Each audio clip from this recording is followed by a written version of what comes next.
Before buying the Nexus 4, I reviewed a lot of phones. I reviewed the Sony Experia Z, the HTC One, which was definitely going to be on my favorite list, the Samsung Galaxy S4, and then the Nexus 4. The thing that actually drew me back about the Nexus 4 was that it was made by LG, but what really attracted me to it was firstly stock Android, which had no bloatware of any other company on top, and it was exactly what Android was meant to be by Google itself.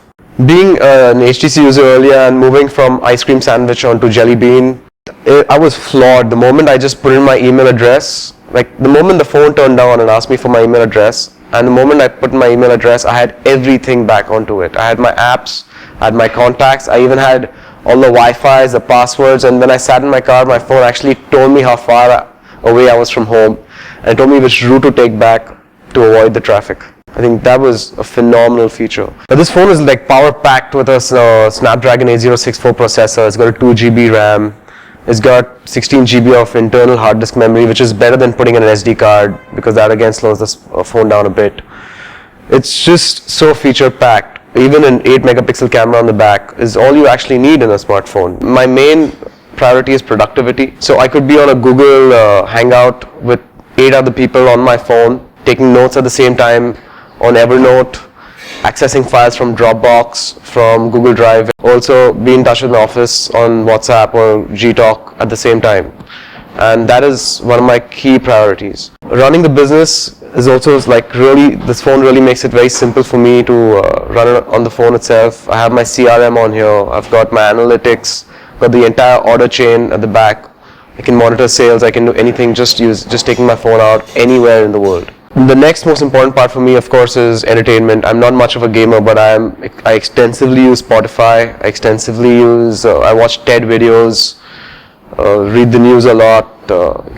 I have Flipboard is something that I use. Pulse is what I'm addicted to. As a user, I like customizing my things a lot. I need everything to be bespoke, especially of course when it comes to something that I use the most in the day. So I'm a big fan of the Android, and I would always buy an Android and recommend an Android because you can customize it the way you want. Even after customizing it in thousands and millions of different ways, your phone will still be as intuitive as ever, and it will be the way you want it to be. It will not change the way they want you to be to the phone. There's something about the Android which people don't even probably know is there are websites where you can go online, develop your own apps, load them into the phone and have fun. We created this little app where we could monitor where our salespeople were, or on the ground, where in which shop, where they're traveling, how much time they're spending where, how much revenue are they generating from each location. I think the battery life is very good.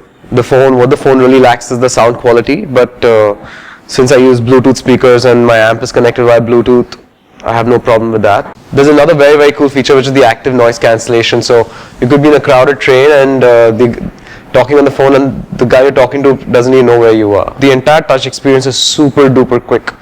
You could be opening an app, closing an app, doing things at the same time, and it's just brilliant and it's flawless. The phone's got face detection, photosphere. That means you could take a 360-degree shot. The phone's also got a barometer, an inbuilt compass, so you'll never be lost. You'll know when it's going to rain. The phone's also got a wireless charger, so you could just keep it on your pad and the phone will charge all night or whenever you want it to, without any connections. I use everything that is white, and luckily I found the last piece of the limited edition white Nexus available. And I couldn't be more happy to buy it. Compared to the rest and the best, I would say that this is the most value for money phone because this is just about almost half the price, and you're comparing it to the HTC One, the Samsung Galaxy S4 and the Sony Experia Z. But this gives you everything you need in terms of hardware and software, and the entire Android experience I think is far better.